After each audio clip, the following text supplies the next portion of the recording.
তো আমি এখানে যে রেস্টুরেন্ট থেকে যেই দোকান থেকে খাবারটাকে অর্ডার করেছিলাম, সেই খাবারটার মানে সেই দোকানটার নামটা এখানে উল্লেখ করা নেই, শুধুমাত্র স্পেশাল বার্গার লেখা আছে।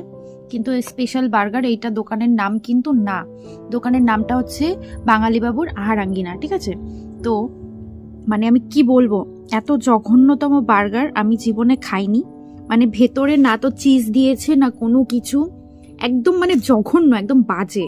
মানে এর থেকে খারাপ খাবার মনে হয় আমি খাইনি, এটা মনে হয় লাইফে ফার্স্ট টাইম খেলাম।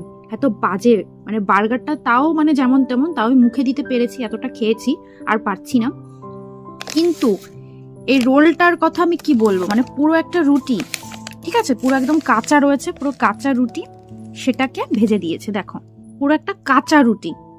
ভাই খাবার যদি না বানাতে পারো, শেফ নাও, ঠিক আছে, তারা যদি খাবার ঠিকঠাক না তৈরি করতে পারে দোকান বন্ধ করে দাও, কিন্তু টাকা নিয়ে মানুষকে এমনভাবে খাবার খাইও না প্লিজ।